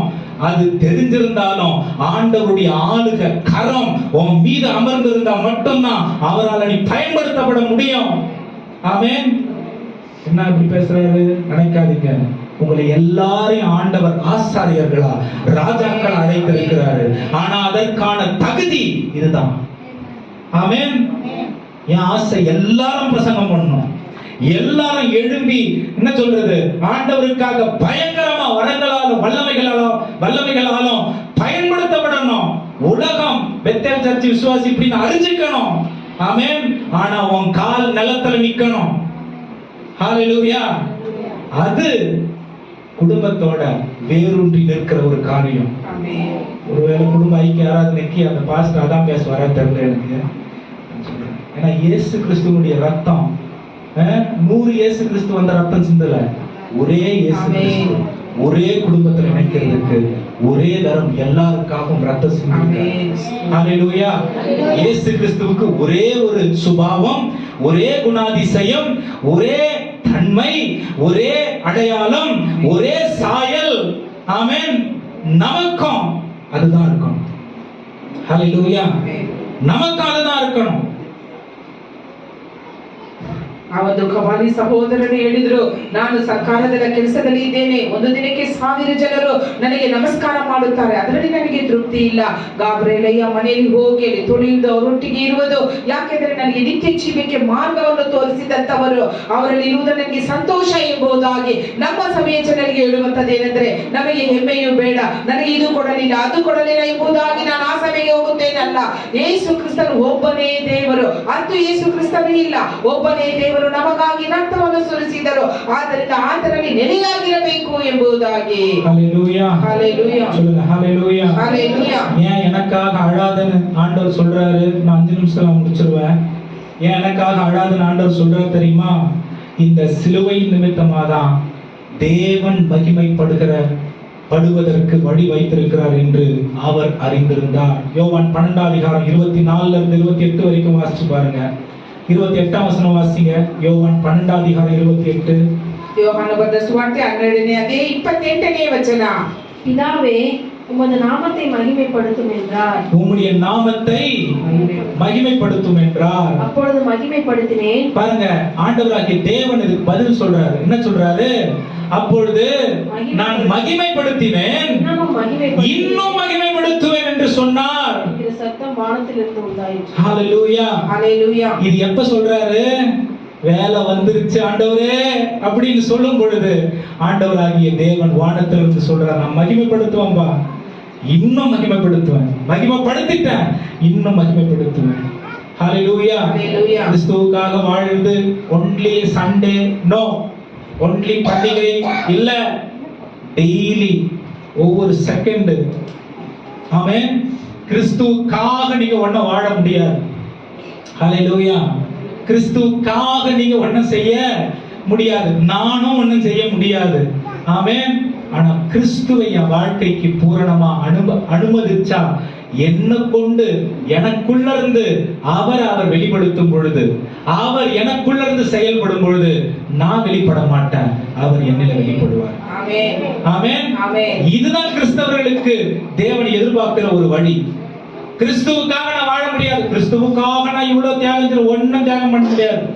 ஆமே, இதெல்லாம் சும்மா நம்மளை ஏமாத்திக்கிறதுக்கு, நம்ம உணர்ச்சிய நம்ம திருப்தி அடையிறதுக்கு நான் சொல்றேன். கிறிஸ்துவுக்காக நான் ஒன்னும் செய்ய முடியாது. கிறிஸ்துவுக்காக நீங்க ஏதாவது செய்யணுமா, கிறிஸ்துவ பூரணமா உங்க வாழ்க்கையில அனுமதிச்சிருங்க. உங்களுக்குள்ள அவர் செயல்பட ஆரம்பிக்கும் பொழுது அவர் உங்களிலிருந்து வெளிப்படுவார். நீங்க உங்களை பார்க்கிறவங்க அவரை பார்ப்பாங்க. ஆமென். அப்போ இயேசுவுக்காக நீங்க பயன்படுவீங்க, செயல்படுவீங்க. அதுதான் இயேசுவுக்காக செயல்படுறது. ஹalleluya. இயேசுவுக்காக அப்படின்னு வைப்ரேஷன் எல்லாம் வேலைக்கு ஆகுது இல்ல. ஆமென். இயேசுவுக்கு அனுமதிச்சிருங்க. முடிவு பண்ணிட்டீங்க, ஆண்டவருக்காக வாழணும்னு முடிவு பண்ணிட்டீங்கல. எத்தனை பேர் முடிவு பண்ணிட்டீங்க? உங்க கையை தூக்கி காட்டுங்க பார்க்கலாம். இயேசுவுக்காக தாங்க வாழ்ந்தாலும் தாழ்ந்தாலும், உயிரோடு இருந்தாலும் செத்தாலும் இயேசுவுக்காக தாங்க எல்லாம். கையை பார்க்க முடியலையே, சந்தேகமா இருக்கா அவங்களுக்கு? நான் கிறிஸ்தவனா இல்லையான்ற மாதிரி கூப்பிட்டாங்க, பக்கத்து வீட்டுல இருந்து வந்துட்டேன், அப்படி ஏதாவது வரீங்களா? இல்லை என்ன? எத்தனை பேர் தீர்மானம் பண்ணிருக்கீங்க கிறிஸ்துவுக்காக மட்டும்னு? தீர்மானம் பண்றது பாதிதான். விட்டு கொடுத்துருங்க அவருக்கு, அவர் செயல்படட்டும் உங்கள இருந்து. உலகம் இயேசுவை உங்கள இருந்து பார்க்கணும். ஆமென். இல்லைன்னா இந்த மாதிரி சர்ச்சை வரது பிரயோஜனம் இல்லை. ஹalleluya. ஆமா, ತಂದೆಯೇ, ನಿನ್ನ ಹೆಸರನ್ನು ಮಹಿಮೆಪಡಿಸಿಕೋ ಅಂದನು. ಅದಕ್ಕೆ ಮಹಿಮೆಪಡಿಸಿದ್ದೇನೆ, ತಿರುಗಿ ಮಹಿಮೆ ಪಡಿಸುವೆನು ಎಂದು ಆಕಾಶವಾಣಿ ಆಯಿತು ಎಂಬುದಾಗಿ ಓದುತ್ತೇವೆ. ಯಾವಾಗಂದ್ರೆ ಸಮಯವು ಹತ್ತಿರಕ್ಕೆ ಬಂದಿದೆ ಎಂಬುದಾಗಿ. ನಾವು ಯೇಸು ಕ್ರಿಸ್ತನಿಗಾಗಿ ಈ ತ್ಯಾಗ ಮಾಡುತ್ತೇನೆ, ಅದು ಮಾಡುತ್ತೇನೆ, ಇದು ಮಾಡುತ್ತೇನೆ ಎಂಬುದಾಗಿ ಹೇಳುವುದಾದ್ರೆ ಯೇಸು ಕ್ರಿಸ್ತನ ನಮಗೆ ಮಹಿಮೆ ಹೊಂದುವುದಿಲ್ಲ. ಆತನನ್ನು ಸಂಪೂರ್ಣವಾಗಿ ನಮ್ಮ ಹೃದಯದಲ್ಲಿ ಇಟ್ಟುಕೊಂಡಾಗ ಮಾತ್ರ ಆತನು ನಮ್ಮಿಂದ ಹೊರಪಡುತ್ತಾನೆ, ಪ್ರಕಟ ಪಡುತ್ತಾನೆ ಎಂಬುದಾಗಿ ಹೇಳುತ್ತೇವೆ. ಯಾಕೆಂದ್ರೆ ಯೇಸು ಕ್ರಿಸ್ತನು ನಮಗಾಗಿ ಈ ಲೋಕಕ್ಕೆ ಬಂದರು. ನಾವು ಆತನಿಗಾಗಿ ಜೀವಿಸಬೇಕು, ಆತನನ್ನು ಕುರಿತು ನಾವು ಎಲ್ಲಾ ಕಡೆ ಸಾರಬೇಕು ಎಂಬುದು. ஹalleluya ஹalleluya. நல்ல சத்தமா சொல்லுங்க ஹalleluya. ஹalleluya. ஆமென். ஏன் முக்கியம் நான் சொல்றேன், சிலுவை மரணம் ஏன் முக்கியம் நான் சொல்றேன். ಶಿಲುಬೆಯ ಮರಣ ಯಾಕೆ ಮುಖ್ಯ ಎಂಬುದಾಗಿ ಹೇಳುತ್ತೇವೆ. ஆண்டவர் எப்படி மகிமைப்பட்டாரு அப்படின்னா, ஒரு பெரிய விலைக்கிரயம் மரணம் அங்க சம்பவிக்க வேண்டியதா இருந்தது. அது சிலுவையில தான் நடந்தது. ಅಲ್ಲಿ ಒಂದು ಮರಣವು ಏರ್ಪಡಬೇಕಾಗಿತ್ತು, ಅದು ಶಿಲುಬೆಯೇ ಆಗಿತ್ತು. தேவனுடைய அன்பு இந்த மரணத்தின் மூலமா ஜனங்களுக்கு எப்படிப்பட்டதா இருக்கிறது என்று விளங்கிற்று. ಆದರೆ ಈ ಮರಣವು ಯಾವ ರೀತಿಯಾಗಿರುತ್ತದೆ ಎಂಬುದಾಗಿ ಶಿಲುಬೆಯ ಮುಖಾಂತರ ಜನರು ತಿಳಿದುಕೊಂಡರು. தேவனுடைய பூரணமான ஞானம் இந்த சிலுவையில விளங்குச்சு. பரலோக தேவன் எவ்வளவு ஒரு ஞானிங்கிறது இந்த சிலுவையில தான் விளங்குச்சு. ಪರಲೋಕದ ದೇವರ ಜ್ಞಾನವು ಎಷ್ಟು ಎಂಬುದಾಗಿ ಶಿಲುಬೆಯ ಮುಖಾಂತರವಾಗಿ ಗೊತ್ತಾಯಿತು. எப்படி ஆண்டவருடைய ஞானம் பெருசுன்னு நான் சொல்றேன் பாருங்க. பாவத்தின் சம்பளம் மரணம். ஆமென். இந்த பாவத்திற்கு மரணம் தான் ஒரே வழி. ಪಾಪದ ಸಂಬಳ ಮರಣ ಎಂಬುದಾಗಿ ನಾವು ಓದುತ್ತೇವೆ. ಹಾಗಾದರೆ ಈ ಪಾಪಕ್ಕೆ ಏನಂದ್ರೆ ಸಂಬಳ ಮರಣ ಎಂಬುದಾಗಿ. அப்ப பாவத்தின் சம்பளம் மரணம். ஆனா ஆண்டவர் நம்மள கொன்னுட்டாரு அப்படின்னா அங்க நீதி செய்ய முடியாது. அங்க நீதி வரலனா ரட்சிப்பு வராது. ரட்சிப்பு வரல அப்படின்னு சொன்னா ஆண்டவருடைய அன்பு விளங்காது. ஆண்டவருடைய அன்பு விளங்கலனா அவர் எவ்வளவு நம் மீது கவனமா இருக்காருன்னு தெரியாம போயிடும். ஆமென். தேவ ஞானம் ரொம்ப பெருசு. ದೇವರ ಜ್ಞಾನವು ಬಹಳ ದೊಡ್ಡದು. ಯಾಕೆಂದ್ರೆ ನ್ಯಾಯ, ನೀತಿ, ರಕ್ಷಣೆ ಇದೆಲ್ಲ ಆತನ ಪ್ರೀತಿ ಬರಬೇಕಾದರೆ ಒಂದು ಮರಣವು ಅಲ್ಲಿ ಇರಬೇಕು ಎಂಬುದಾಗಿ. ஆமென். ஆமென். அப்ப பாவத்தை அவர் சரி பார்க்கணும். பாவத்திற்கு அவர் ஈடு கட்டியே ஆகணும். ஏன்னா பாவத்தை கண்டிக்காம விட்டுட்டாருன்னா அவருடைய வார்த்தை அவர் மீறாருன்னு அர்த்தம். அவர் வார்த்தை அவர் மீறினா அவர் தேவமா இருக்க முடியாது. ஆமென். ரொம்ப அன்புள்ளவருங்க அப்படிலாம் நம்ம சும்மா வாயில சொல்லிட முடியாது. அது என்னன்னு புரியணும் நமக்கு. அன்புள்ளவர் தான், ஆனா அவர் நீதி உள்ளவர், நியாயம் செய்கிற தேவன். இப்ப அன்புள்ளவரா இருக்காரு, இந்த பாவத்துக்கு அவர் நியாயம் செய்யல அப்படின்னா எப்படி அவர் நீதி உள்ள தேவனா இருக்க முடியும்? எப்படி அவர் நீதி உள்ள தேவனா இருக்க முடியும்? இதுதான் தேவனுடைய ஞானம். சொல்றேன் கேளுங்க. ಪಾಪಕ್ಕೆ ನ್ಯಾಯವನ್ನು ತೀರಿಸಬೇಕಾದರೆ ಅದಕ್ಕೊಂದು ಕಾರ್ಯ ಇರಬೇಕು. ಅದಕ್ಕಾಗಿ ಈ ರೀತಿಯಾಗಿ ನ್ಯಾಯವನ್ನು ಮಾಡುತ್ತಾರೆ. ಯಾವ ರೀತಿ ಎಂಬುದಾಗಿ ಓದುತ್ತೇವೆ. அவர் ஜீவனை எப்படி அந்த பாவத்தை ஜீவனோடு இணைச்சாரு அப்படின்னு சொன்னா, மரணத்தை நாம் ரத்தம் சிந்துறதுனால, நம்மை கொல்றதுனால உலகத்தில் இருக்கிற பாவம் எடுக்கப்படாதுன்னு அவர் தெரியும். ஆமென். நீங்களும் நானும் ரத்தம் ஏன்னா பாவ ரத்தம் இது. இந்த பாவ ரத்தத்தை நான் சிந்தறதுனால உலகத்துக்கு மீட்பு வந்துடாது. ஆமென். நான் எவ்வளவுதான் என்ன பரிசுத்தமான உலகத்துல நான் வச்சிருந்தாலும், நான் பரிசுத்தவான் சொன்னாலும் ஆண்டவர் கண்களுக்கு முன்பாக நான் பாவியா தான் இருக்கிறேன். ஏன்னா என்னுடைய வித்து பாவத்துல இருந்து வருகிறது. ஆமென். நான் நீதிமான் சுத்தாதீங்க. ஆமென். எல்லாரும் பாவம் செஞ்சு ஏகமாய் கெட்டு போயிருக்கிறார்கள். ஆனால் இந்த நீதியும் வரணும், தண்டனையும் வரணும், அங்க ரத்தம் சிந்துதலும் நடக்கணும். ஆனா நானும் விடுவிக்கப்படணும். இது இயேசு கிறிஸ்துவினால எனக்காக தேவன் செய்த பெரிய ஒரு தியாகம். ಈ ಸಂತಾನವು ಪಾಪದಿಂದ ಬಂದಂತದ್ದು. ನೀವು ರಕ್ತವನ್ನು ಸುರಿಸಿದರೂ ಲೋಕಕ್ಕೆ ವಿಮೋಚನೆ ಸಿಗಲು ಸಾಧ್ಯವಿಲ್ಲ. ಯಾಕೆಂದ್ರೆ ಲೋಕದ ಪಾಪವನ್ನು ನಿವಾರಣೆ ಮಾಡುವುದಕ್ಕಾಗಿ ಯೇಸು ಕ್ರಿಸ್ತನು ಮಾತ್ರ ಎಂಬುದಾಗಿ ನಾವು ತಿಳಿದುಕೊಳ್ಳುತ್ತೇವೆ. ஹல்லேலூயா. ஹல்லேலூயா. அப்ப இயேசு கிறிஸ்து யாரு? தேவனுடைய முழு வெளிப்பாடு மனுஷ ரூபத்துல. ஆமென். ஹல்லேலூயா. அப்ப என்ன நடந்துச்சு? பாவத்தை அவர் எடுத்துக்கிட்டு முழு உலகத்தினுடைய பாவம், அழுத்தம், சாபம் மீறுதல் எல்லாத்தையும் அவர் எடுத்துக்கிட்டு என்ன பண்றாருன்னா, நீ போ உன் இடத்துல நான் என் ஜீவனை கொடுக்கிறேன். ஹல்லேலூயா.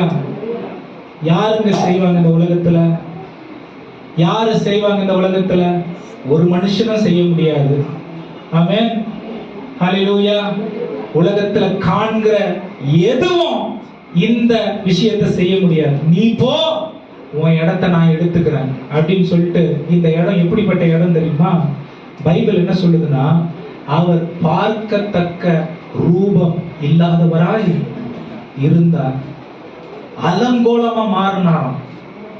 நீங்களும் நானும் மாற வேண்டிய ஒரு கோலம் அது. அவர் மாறினார். ஹல்லேலூயா. உங்களுக்காக எனக்காக அவர் அதை செய்தார். ஆமென். அதுல ஆண்டவருடைய கோபம் நீங்குச்சு, நீதி உண்டாச்சு. ஆனா ஆண்டவர் மகிமையுடையவர், வல்லமையுடையவர். என்ன பண்ணார் தெரியுமா? மூணாவது நாள் அவருடைய குமாரன் அவர் எழுப்பி, ஆமென், இவர் பாவியா இருந்து மரிச்சிருந்தா மூணாவது நாள் அவர் எழுந்திருக்க முடியாது. ஆமென். இவர் பரிசுத்தரா இருந்து உலக பாவத்தை அவர் மேல எடுத்துட்டு மரிச்சதுனால, ஆமென், நீதியும் வந்துச்சு. இவருக்கு கணம் உண்டாகும்படிக்கு உயிரோட மூணாவது நாள் எழுப்பிட்டார். ஆமென். ஹல்லேலூயா. இன்னைக்கு உங்களுக்காக எனக்காக இந்த ஜீவனுள்ள தேவன் தான் வழக்காடிக்கிட்டே இருக்காரு. ஹல்லேலூயா. அதனாலதான் அவர் மனசை நோக்கடிக்காம வாழ வேண்டியது ஒவ்வொரு விசுவாசிகளுடைய கடமை. ஆமென். ஏன் அப்படின்னா, என் சொந்தத்தினால, என்னால, என் ஞானத்தினால, அறிவால, பலத்தினால, கிரியையினால அவரை திருப்திப்படுத்த முடியாது. அவரே என்னை வழிநடத்தினா மட்டும்தான் அவர் விரும்புகிறதை என் வாழ்க்கையில இருந்து நான் காண்பிக்க முடியும். ஆமென். அப்ப கிறிஸ்தவர்கள் உலகத்துக்கு மரித்து நீதிக்கு பிழைத்தவர்களாய் இருந்தால், அவரால் வழிநடத்தப்படுகிறவர்களாய் இருந்தால் மட்டுமே அதை நான் சொல்றதுக்கு தகுதி உள்ளவனாக இருக்கிறேன். ஹல்லேலூயா. அது மட்டும்தான் எனக்கு தகுதி.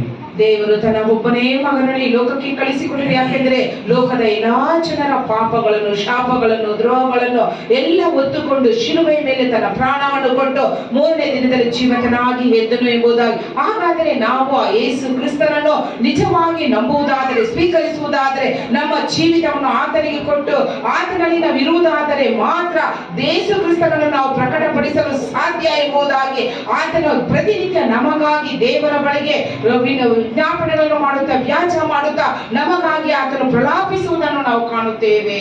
அவர் இந்த காரியத்தை எந்த எதிர்பார்ப்பு இல்லாம செஞ்சார். ஹல்லேலூயா. ஹல்லேலூயா. பக்கத்துல பார்த்து சொல்லுங்க, அவர் இந்த காரியத்தை எந்த எதிர்பார்ப்பும் இல்லாம செஞ்சார். நாம் பாவிகளா இருக்கையில் நமக்காக கிறிஸ்து ஜீவனை கொடுத்தார். நாம் துரோகிகளா இருக்கையில் கிறிஸ்து நமக்காக ஜீவனை கொடுத்தார். நாம் தாயின் கருவில் உருவாவதற்கு முன்பே, உலகம் உருவாவதற்கு முன்பே நாம் அந்நியர்களா இருக்கையில தேவன் நமக்காக எந்த எதிர்பார்ப்பும் இல்லாமல் நமக்காக இதை செஞ்சாரு. இதனுடைய விளைவு என்ன தெரியுமா? இதனுடைய விளைவு என்ன தெரியுமா? எப்படிப்பட்ட விடுதலை நமக்கு கிடைச்சிருக்கு தெரியுமா? 12 அதிகாரம் 31 வசனம் யோவான். இது கடைசி வசனம். யோவான் 12:31. இப்பொழுதே இந்த உலகத்துக்கு நியாய தீர்ப்பு உண்டாகிறது. இந்த உலகத்திற்கு நியாய தீர்ப்பு உண்டாகிறது. இப்பொழுதே இந்த உலகத்தின் அதிபதி புறம்பாக தள்ளப்படுவான். படிங்க தொடர்ந்து. பூமியிலிருந்து உயர்த்தப்பட்டிருக்கும் போது, நான் பூமியிலிருந்து உயர்த்தப்பட்டிருக்கும் பொழுது எல்லாரையும் என்னிடத்தில் இழுத்துக் கொள்ளுவேன் என்றார். 2 பெரிய சத்தியம். என்னது? நியாய தீர்ப்பு சிலுவையிலே உண்டாக்கப்பட்டது. யாருக்கு நியாய தீர்ப்பு? யாருக்கு நியாய தீர்ப்பு? கவனிங்க. யாருக்கு நியாய தீர்ப்பு? பிசாசுக்கு நியாய தீர்ப்பு. பிசாசு புறம்பாக்கப்பட்டான் ஆண்டவரை விட்டு. அப்ப என்னைக்கு நீங்கள் நான் ரட்சிக்கப்பட்டோமோ பிசாசு நம்மள தொட முடியாது. ஹல்லேலூயா. ஏன்? எல்லாரையும் அவர் உயர்த்தப்பட்ட அந்த நேரத்துல யாரெல்லாம் அவருக்கு ஒப்பு கொடுக்கிறாங்களோ அவர் அவரிடத்தில் ஈர்த்துக் கொள்கிற தேவனாய் இருக்கிறாராம். அப்ப இயேசு கிறிஸ்து கிட்ட நாம் ஈர்க்கப்பட்டதுனால பிசாசு அங்க நியாய தீர்ப்பு அவனுக்கு அன்னைக்கே கிடைச்சது. அவன் அன்னைக்கு என்ன வாக்கிட்டாரு? அவனை புறம்பாக்கி he casted him out of the world. ஆமென். ஹalleluya. ஜெயத்தை நமக்கு கொடுத்துட்டாரு. இயேசுவை இன்னைக்கு நாம் சிலுவையில் அறைந்து ஜெயம் எடுக்க வேண்டிய அவசியம் இல்லை. இயேசுவின் தியாகத்தை விசுவாசித்து அவருடைய நடத்தலுக்கு நம்ம ஒப்பு கொடுத்தாலே நாம் ஜெயம் உள்ளவர்களாக இருக்கிறோம். ஆமென். நீங்கள் நானும் ஜெயம் உள்ளவர்கள். ஹalleluya. எல்லாரும் சொல்லுங்க, நான் ஜெயம் உள்ளவன். அது எப்படிப்பட்ட குறைவுள்ள பயங்கரமான மோசமான உலகத்திற்கான காரியமா இருந்தாலும் அதை நான் ஜெயமெடுக்க முடியும். ஏன்னா என் இயேசு எனக்கு அதை சிலுவையிலே சம்பாதித்து கொடுத்திருக்கிறார். ஹalleluya. எல்லாரும் சத்தமா சொல்லுங்க, நான் ஜெயம் உள்ளவன். ஆமென். நான் ஜெயம் உள்ளவன். லேடிஸ் சொல்லாதீங்க, நீங்க உங்களுக்கு என்னமோ சொல்லுங்க. ஆமென். ஆண்டவர் நமக்கு ஜெயத்தை கொடுத்துட்டார். ஹalleluya.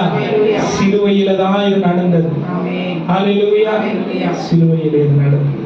ನಾವು ಪಾಪಿಗಳಾಗಿದ್ದಾಗಲೂ ಕ್ರಿಸ್ತನು ನಮಗೋಸ್ಕರ ಪ್ರಾಣ ಕೊಟ್ಟದರಲ್ಲಿ ದೇವರು ನಮ್ಮ ಮೇಲೆ ತನಗಿರುವ ಪ್ರೀತಿಯನ್ನು ಸಿದ್ಧಾಂತಪಡಿಸಿದ್ದಾನೆಂಬುದಾಗಿ ಹೇಳುತ್ತೇವೆ. ನಮ್ಮ ಮೇಲೆ ಆತನ ಪ್ರೀತಿಯೂ ಇದೆ. ಆತನ ಶಿಲುಬೆಯಲ್ಲಿ ಆತನು ತನ್ನ ಪ್ರಾಣವನ್ನು ಕೊಟ್ಟದರಿಂದ ನಮಗೆ ಜಯವನ್ನು ಕೊಟ್ಟಿದ್ದಾನೆ. ಯೋಹಾನ ಬರೆದ ಸುವಾರ್ತೆ 12:31 ನೋಡುತ್ತೇವೆ. ಸೈತಾನನು ಅಂದ್ರೆ ಈ ಲೋಕಕ್ಕೆ ತೀರ್ಪು ಆಗುತ್ತದೆ, ಇಹಲೋಕಾಧಿಪತಿ ಹೊರಗೆ ನೂಕಲ್ಪಡುವನು ಎಂಬುದಾಗಿ. ಆದರೆ ಯೇಸು ಸ್ವಾಮಿ ಶಿಲುಬೆ ಮೇಲೆ ತನ್ನ ಪ್ರಾಣವನ್ನು ಕೊಟ್ಟದರ ಮುಖಾಂತರವಾಗಿ ಸೈತಾನನಿಗೆ ಆತನು ದೊಬ್ಬಲ್ಪಟ್ಟನು, ಆತನಿಗೆ ನ್ಯಾಯ ತೀರ್ಪು ಆಗುತ್ತದೆ, ನಮಗೂ ಜಯವನ್ನು ಕೊಟ್ಟನು ಎಂಬುದಾಗಿ ನೋಡುತ್ತೇವೆ. ஆமென். ஒண்ணே ஒன்று சொல்லி முடிக்கிறேன். ஆண்டவராகிய இயேசு கிறிஸ்து நமக்காக ஏன் அழணும்? 5 காரியம் இருக்கு, நான் ஒண்ணுதான் சொல்ல போறேன். நமக்காக ஏன் அழணும் தெரியுமா? வரப்போகும் பயங்கரத்திற்கு நாம் தப்பித்துக் கொள்ள நாம் அழ வேண்டும். என்ன பயங்கரம் நான் சொல்றேன். ನಮಗೆ ಬರಬೇಕಾದ ಭಯಂಕರವಾದ ಕಾರ್ಯಗಳಿಂದ ತಪ್ಪಿಸಿಕೊಳ್ಳುವುದಕ್ಕಾಗಿ ನಮಗಾಗಿ ನಾವು ಅಳಬೇಕು ಎಂಬುದಾಗಿ ಹೇಳುತ್ತಾರೆ. நல்லா கவனிங்க. இவ்வளவு நேரம் நீங்க கவனிக்கலனாலும் பரவாயில்ல, இந்த விஷயத்தை போட்ட விட்டுறாதீங்க. ரொம்ப முக்கியமான ஒரு விஷயம். ಇದುವರೆಗೂ ನೀವು ಕೇಳಿದ್ದು ನೀವೇನೋ ನಿದ್ರೆ ಮಾಡುವ ಅಥವಾ ಏನೋ ಅಸದೆಯಾಗಿ ಕೇಳಿರಬಹುದು. ಆದ್ರೆ ಇದನ್ನು ಕೇಳುವಾಗ ಎಚ್ಚರಿಕೆಯಿಂದ ಕೇಳಿರಿ. யாருமே தூங்கல, நான் சாட்சி பார்த்துட்டே இருக்கேன். யாருமே தூங்கல அது சொல்லாதீங்க. கவனிங்க, ஒரே ஒரு காரியம். ஆண்டவராகிய இயேசு கிறிஸ்துவினுடைய மரணம், அவருடைய பாடு நமக்காக ஏற்கனவே விடுதலையை கொடுத்துருச்சு. ஆமென். நமக்காக ஏற்கனவே விடுதலையை கொடுத்துருச்சு. அதுக்காக நம்ம என்ன பண்ணக்கூடாது? ಅಳಕೂಡದು. ಯೇಸು ಕ್ರಿಸ್ತನ ಮರಣವು ಅದಕ್ಕೆ ಮುಂಚಿತವಾಗಿ ನಮಗೆ ಬಿಡುಗಡೆಯನ್ನು ವಿಮೋಚನೆಯನ್ನು ಕೊಟ್ಟಿದೆ, ಅದಕ್ಕಾಗಿ ಅಳಬಾರದು. ஆனால் அந்த விடுதலையை நாம் ஏற்றுக்கொள்ள வேண்டிய விதத்தில் ஏற்றுக்கொள்ளாமல் இந்த விடுதலையினாலே நமக்கு நித்திய ஜீவனை ஆண்டவர் கொடுத்துட்டாரு.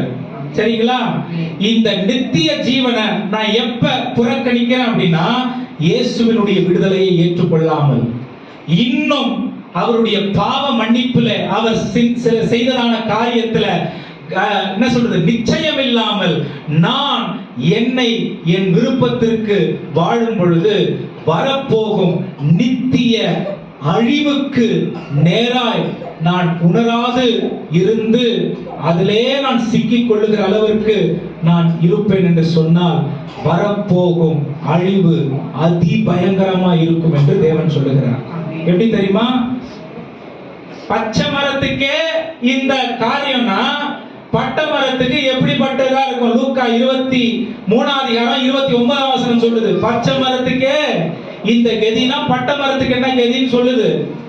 பச்சை மரம் இயேசு கிறிஸ்து. அவர் அடிக்கப்பட்டு நொறுக்கப்பட்டு சிலுவையில காட்டிட்டாரு. எப்படிப்பட்ட, அதாவது பாவத்துல இருக்கிறவர்களுக்கு எப்படிப்பட்ட கொடூரமான ஒரு பயங்கரம் நேரிடும் அப்படிங்கறத ஏற்கனவே சிலுவையில காட்டிட்டாரு.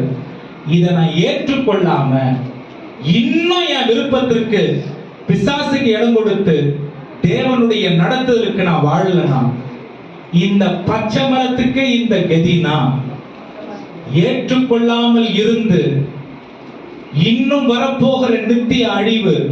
இயேசு கிறிஸ்துவுடைய சரீரத்தை பாருங்க, எதை காண்பிக்குது தெரியுமா? நீ தப்பிச்சுக்கிட்டேன்னு காண்பிக்குது. ஒருவேளை நான் தப்பிக்கிறதுக்கு எனக்கு மனசு இல்லாம நான் உலகத்துல நான் வாழ்ந்து உலக ஆசாபாசங்களுக்கு இடம் கொடுத்து, பெருமைக்கு இடம் கொடுத்து, சுயத்துக்கு இடம் கொடுத்து, இயேசு கிறிஸ்துவனுடைய நடத்துதலுக்கு இடம் கொடுக்காம உலகத்தினுடைய பெருமைகளுக்கும் பேராசைகளுக்கும் மற்ற காரியங்களுக்கு உலகத்தான போல வாழ்ந்து நான் மறிச்சுட்டேன்னு வைங்க, இந்த பட்ட மரத்துக்கு நேரிட போகிற பயங்கரம் எப்படி இருக்குங்கிறத ஒரு எச்சரிக்கையா இயேசு கிறிஸ்து சொல்றாரு. ஆமென். இதே பகுதியில தான் சொல்றாரு, உன்னுடைய குமாரர்களுக்காகவும் உங்களுக்காகவும் நீங்க அழுங்க, ஏன்னா என்ன நான் காட்டிட்டேன், உன்னுடைய பாவத்திற்கு விளைவு என்னங்கிறத நான் காட்டிட்டேன். தலையில இருந்து கால் வரைக்கும் அடித்து கிழிக்க தொங்கப்பட்டதற்கு இதுதான் அடையாளம். ஆனா இதன் நிமித்தமா உனக்கு நித்திய ஜீவன் வந்துருச்சு. ஆனா இதை நீ ஏற்றுக்கொள்ளாம இதை நீ புறக்கணிச்சிட்டனா உன்னுடைய விளைவு நரகம். நரகம் சாதாரணமான இடம் இல்லை. பச்சை மரத்துக்கு நிலமனா பட்ட மரத்தினுடைய பயங்கரம், இந்த நித்திய ஜீவன் அதனுடைய தியாகம் காட்டுது. ஆனா நித்திய மரணம் அதனுடைய கொடூரத்துல நீங்க மாட்டிக்காதீங்க தயவு செய்துன்னு இயேசு எச்சரிக்கிறார். ಯೇಸು ಸ್ವಾಮಿ ನಮಗೆ ಕೊಟ್ಟಿರೋ ವಿಮೋಚನೆಯನ್ನು ನಾವು ತಿಳಿದುಕೊಂಡವರಾಗಿರಬೇಕು. ಅದನ್ನು ನಾವು ದೂರ ತಳ್ಳುವವರಾಗಿರಬಾರದು.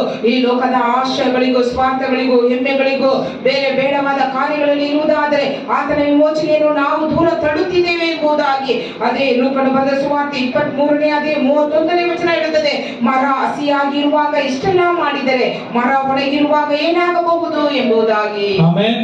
ಆಮೆನ್. ಎಲ್ಲ ಸಭೆಯಲ್ಲಿ இருக்கிற எல்லாருக்கும் எச்சரிப்பு, சின்ன குழந்தைகள் இருந்து பெரியவங்க வரைக்கும் எல்லாருக்கும் எச்சரிப்பு, எண்ணெய் உட்பட்டு எல்லாருக்கும் எச்சரிப்பு. ஏன் அப்படின்னா இந்த ஒரே ஒரு வாழ்க்கை இயேசு கிறிஸ்துவுக்கு அவருடைய விருப்பத்திற்காக வாழ வேண்டிய ஒரே வாழ்க்கை. ஆமென். ஆமென். சொல்லுங்க ஆமென். ஆமென். அப்ப இந்த வாழ்க்கைய அவர் நடத்துதல் மூலமா தான் நான் வாழ முடியும், என் சொந்த ஞானத்து மூலமா நான் வாழ முடியாது. ஆமென். வாலிப பிள்ளைங்க இருங்க, சின்ன பிள்ளைங்க இருங்க, வயசானவங்க இருங்க, திருமணமானவங்க இருங்க, இயேசு வைத்த வழியே அது மட்டுமே நம்மை நித்திய அழிவிலிருந்து விளக்கும். ஆமென். முடிவு ஆண்டவர் நம்ம கையில தான் கொடுத்திருக்காரு. இயேசு பெரிய தியாகத்தை செஞ்சாரு. காரணம் நித்திய ஜீவன் எப்படிப்பட்டதுன்னு காண்பிக்கிறதுக்காக. இயேசு அவருடைய சரீரத்தை காண்பிச்சு நித்திய அழிவுக்கு ஒரு சாம்பிள் அப்படின்னு காட்டியிருக்காரு. இதை நீ ஏற்றுக்கிட்டு எனக்குள்ள வந்துட்டனா பரலோகம், நித்திய ஜீவன். ஏற்றுக்காம கைவிடப்பட்டுட்டா இந்த சாம்பிளே இவ்வளவு பயங்கரமா இருக்குன்னா நிஜம் எப்படி இருக்கும் யோசிச்சு பாருங்க. கண்களை மூடி கர்த்தரை நோக்கி பாருங்க.